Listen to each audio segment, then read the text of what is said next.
The fact that Allah is the moon god explains why the primary symbol of Islam is the crescent moon.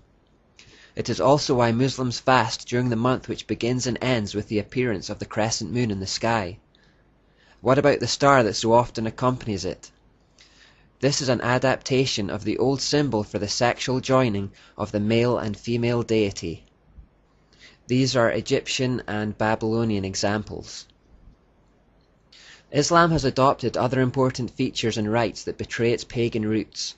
Mecca, the holy city of Islam, was also the center for pagan religions of pre-Islamic Arabia, for example. At the center of the pagan worship in Mecca was the square stone temple called the Kabah. Following the widespread belief in the powers of magic stones, the famous black stone was embedded in the wall of the Kabah.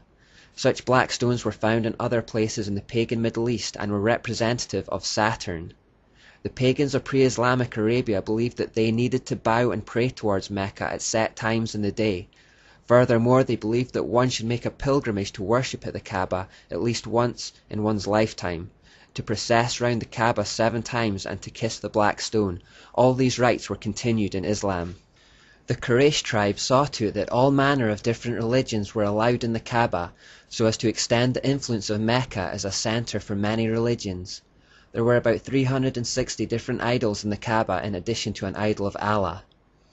Today we find the black cube, which originally represented Saturn, all over the world.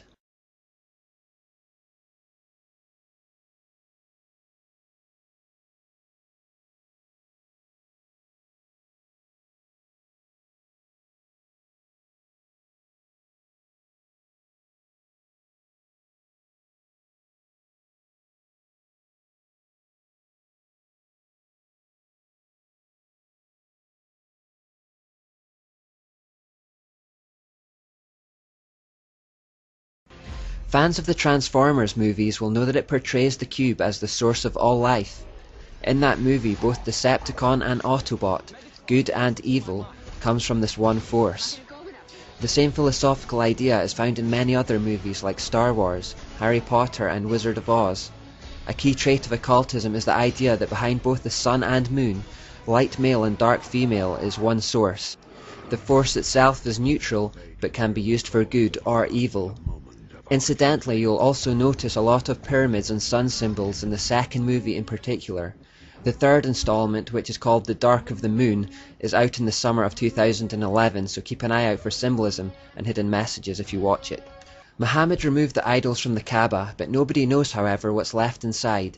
No one really knows what they're worshipping towards when they face it. Questions about this would be sacrilege for a Muslim to ask, since Islam, like Catholicism, does not encourage freedom of inquiry or conscience. Just before we move on from this short exploration of Islam, I want to make it clear that when this series is titled Know Your Enemy, it does not refer to any human being or group of human beings. Christians are to have no human enemies and are commanded by Jesus to love even those who hate us. The enemy referred to in the title is a spiritual one.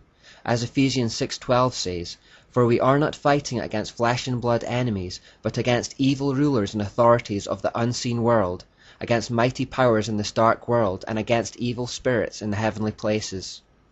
Referring back to part 2 of this study, our fight is against the king of Tyre, not the princes of Tyre.